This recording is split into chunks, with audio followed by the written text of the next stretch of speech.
ध्यान दीजिएगा। आप कहो तो मैं हीरा मोती का महल दान कर सकता हूँ, आप कहो तो आपका विवाह करवा सकता हूँ, क्योंकि मैं राजा हूँ।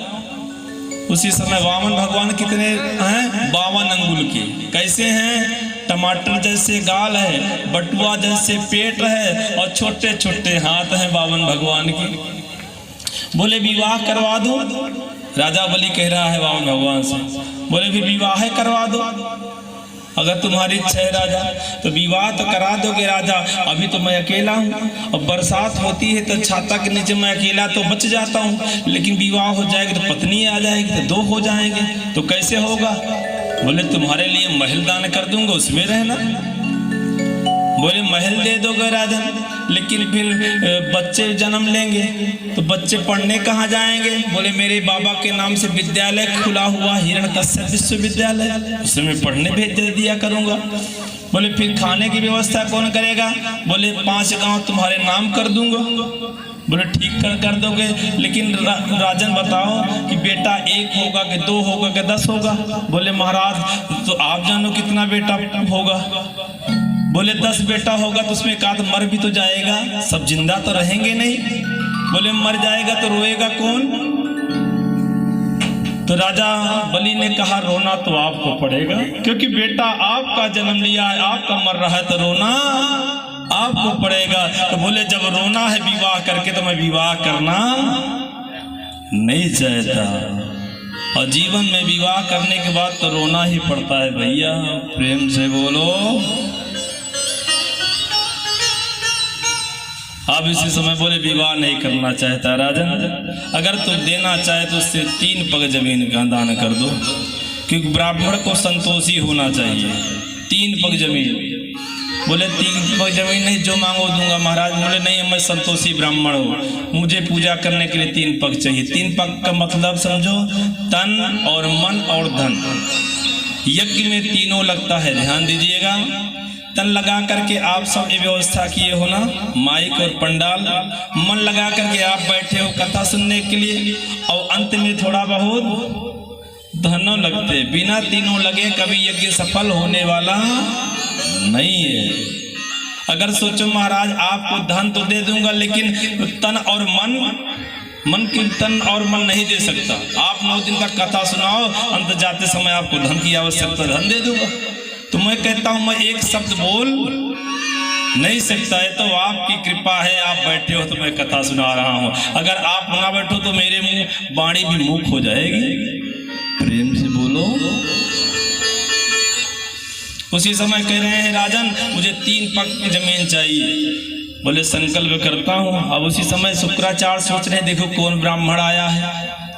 अब जैसे आंखें बंद करके शुक्राचार्य देखे तो देख रहे दुनिया का मालिक आया है 3 पग मांगने के लिए। उसी समय शुक्राचार्य ने कहा राजा बलि सावधान हो जा, ये जो देख रहे हो 52 भगवान आए हैं, न 52 है न 53 है, दुनिया के मालिक आए हैं, और 3 पग में तीनों लोग नाप लेंगे, तुम्हें नरक में डाल देंगे। उसी समय राजा बलि ने कहा गुरुदेव माल मेरा उड़ रहा, छाती तुम्हारी क्यों फट रही है? क्योंकि ब्राह्मण में अनेकता नहीं होती, शेर में आलस्य नहीं होता, सर्प में भय नहीं होता, तो आज विश्व में इन्हीं की विजय होती है। ब्राह्मण अनेकता के कारण गिरा हुआ है। एक ब्राह्मण अगर गांव भेजा में आएगा ना, जो गांव वाला पुरोहित ब्राह्मण सोचेगा ये कहां से आ गया, ये मोर जजमानी रही। प्रेम से बोलो। आज ब्राह्मणों में इतना अनेकता है, इसलिए ब्राह्मण नीचे जा रहा, दूसरा कारण नहीं है। और शेर में आलस्य, शेर महीना में 1 बार शिकार करता है, उसके बाद सोया रहता है जंगल में, और उसके ऊपर सब जीव जंतु लेटते रहते हैं, लेकिन जिस दिन जाग जाता है जंगल में हाहाकार मचा देता है। और सर्प में भय, सर्प इतना भयभीत होता है कि अगर थोड़ा सा कुछ बचता है इतना तेज भागता है कि कहाँ जा करके छिप जाऊं। जो कि सर्प अगर खड़ा हो जाए पूरे गांव को दंश मार के समाप्त कर सकता है, उसके अंदर इतनी क्षमता है। प्रेम से बोलो। उसी समय शुक्राचार्य ने कहा सावधान हो जा, अभी तुम्हारा कुछ गड़बड़ नहीं हुआ है, देखना संकल्प मत करना। बोले गुरुदेव मैं तो संकल्प में, बोले 5 जगह झूठ बोलने में पाप नहीं लगता। शुक्राचार्य कर रहे हैं कहाँ कहाँ, स्त्री नर्म विवाहे चा वृत्यर्थे प्राण संकटे गौ ब्राह्मण हिंसायाम नानिर्षयाजसोषितम। स्त्री से झूठ बोलने में पाप नहीं लगता। कौन बता रहे? शुक्राचार्य। स्त्री से, अपनी पत्नी से झूठ बोलने पाप। अगर बोले कि 5 तोला वाला हार चाहिए तो कह देना बनवाऊंगा, बढ़िया वाली साड़ी चाहिए तो बोल देना लाऊंगा, बोल देना हो, और 10 दिन बाद भूल जाए कुछ देना या मत देना। शुक्राचार्य कह रहे हैं पत्नी से, स्त्री से झूठ बोलने में पाप। स्त्री नर्म विवाहेचा, और विवाह में भी झूठ बोलने से पाप नहीं लगता। अगर लड़का वाला मांग रहा है होंडा, लड़की वाले की हिम्मत नहीं है देना, तो बोल देना दूंगा, डबल बेड दूंगा, आलमारी दूंगा, बड़ी वाली एलसीडी दूंगा, और बाद में विदाई करने के बाद कह देना सबको सब हार के भैया नहीं दे सको। प्रेम से बोलो। विवाह में भी झूठ बोलने से पाप नहीं लगता। स्त्री नर्म विवाहे च वृत्त्यर्थे प्राण संकटे। प्राण संकट में हो तो भी जो किसी को प्राण बचा लो, वहां झूठ बोलने में पाप नहीं लगता। गौ ब्राह्मण हिंसायाम, कोई गाय को मारने जाता हो और गाय की रक्षा कर सको झूठ बोल करके, तो वहां भी पाप। ब्राह्मण हिंसायाम, कोई ब्राह्मण को कोई मारने जाता हो, अगर उस ब्राह्मण को बचा लो झूठ बोल करके, वहां पाप नहीं लगता। 5 जगह झूठ बोलने में पाप नहीं लगता, शुक्राचार्य कह रहे हैं। शुक्राचार्य ने कहा राजा सावधान हो जा, अभी संकल्प मत करना। बोले गुरुदेव 3 पग मांगने आए हैं, मैं देने के लिए तैयार हूँ। अगर दुनिया का मालिक मांगने ही आया है, सब मेरा लेना चाहता है, तो सब तो इसी का दिया हुआ है ना। तेरा तुझको अर्पण क्या लागे मेरा। उसी समय शुक्राचार्य देख रहे हैं, राजा बलि ने कहा गुरुदेव संकल्प करवा दो। शुक्राचार्य बोले मैं संकल्प कराने वाला नहीं, ना संकल्प करूंगा ना चेला लुटेगा। बोले संकल्प नहीं करा सकते हो, तो वामन भगवान ने कहा मैं ब्राह्मण हूं, मैं संकल्प करना जानता हूं। और उसी समय बोले राजा बलि तू कुशा रख, अक्षत रख और जल रख, मैं संकल्प करता हूं। जैसे कुशा रखे, जल कुशा रखे, अक्षत रखे, और जल गिरने का समय आया कि बिना जल के संकल्प होता नहीं, और जल गिरने का समय आया। उसी समय टोटी में जा करके कमंडल के कौन शुक्राचार्य बैठ गए। ना जल गिरेगा, ना संकल्प होगा, ना चेला लुटेगा। अब उसी समय राजा बलि ने कहा गुरुदेव ये टोटी से जल नहीं गिर रहा है। बोले लाओ ठीक कर देता हूँ। उसी समय एक कुशा का धर्म निकाले और जैसे उस कमंडल के टोटी में धक्का मारे, उसी समय शुक्राचार्य की एक आंखें बुहा दे। और भगवान इसलिए शुक्राचार्य की एक आंखें बुहा दे कि ब्राह्मण को चाहिए अनेक दृष्टि से नहीं देखना चाहिए, ब्राह्मण को एक दृष्टि से देखना चाहिए। ब्राह्मण के लिए पूरा संसार उसका है, ब्राह्मण के लिए पूरा गांव उसका है, ब्राह्मण के लिए तो पूरा विश्व उसका है ना। कभी भी भेदभाव ब्राह्मण को नहीं करना चाहिए, इसलिए भगवान एक आंखी भोर दिए। और शुक्राचार्य ने सोचा अगर अब गलती करूंगा तो दोनों आंखी जाएगी, तो शुक्राचार्य बगल में जा करके बैठ गए, अब गलती करने लायक नहीं है। उसी समय संकल्प हुआ, और जैसे संकल्प हुआ, संकल्प जैसे छोड़ा गया, उसी समय भगवान बोलो विराट भगवान जय हो।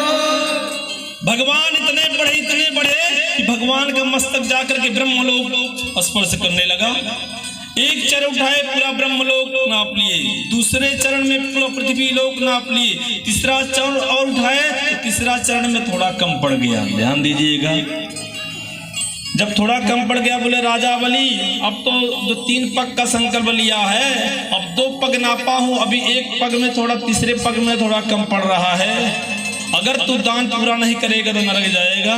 तो राजा बलि ने कहा गुरुदेव मैं नरक जाने से नहीं डरता, लेकिन ब्राह्मण का दान दिया हुआ पूरा नहीं होता तो मुझे कष्ट होता है।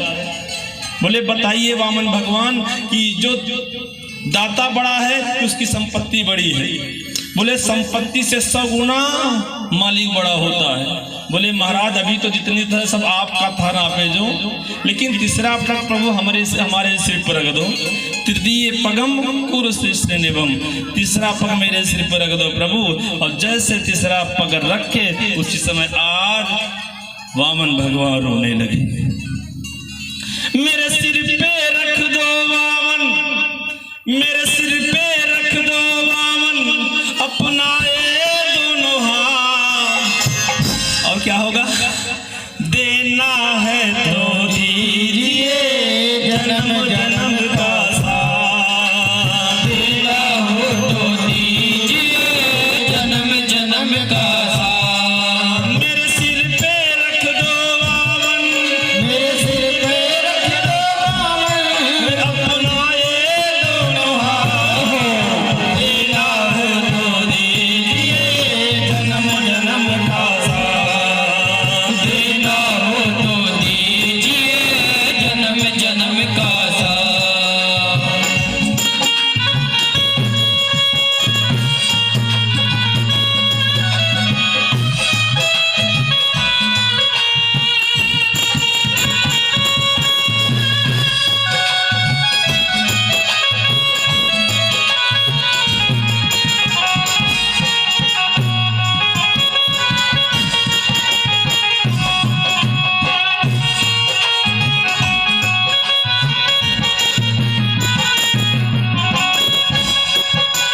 सुना है हमने शरणागत को अपने गले लगाते हो, सुना है हमने शरणागत को अपने गले लगाते हो। सुना है हमने शरणागत को अपने गले लगाते हो, सुना है हमने शरणागत को अपने गले लगाते हो। हमने ऐसा क्या मांगा जो देने से कतराते हो, हमने क्या मांगा जो देने से घबराते हो। हमने ऐसा क्या मांगा जो देने से कतराते हो, हमने ऐसा क्या मांगा जो देने से घबराते हो।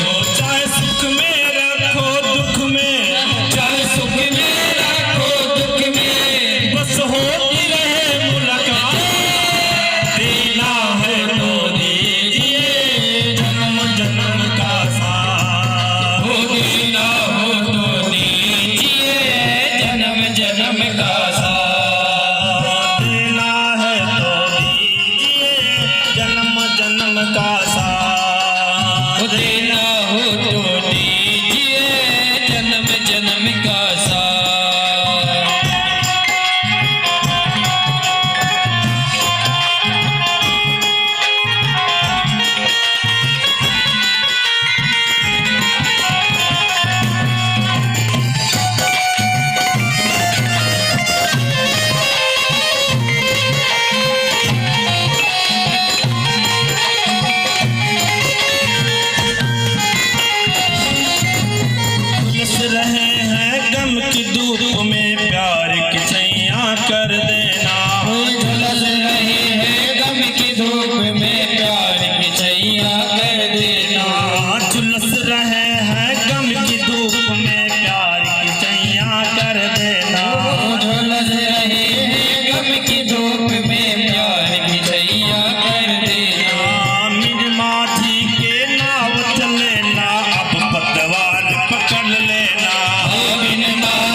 जैसे हाथ रखे देना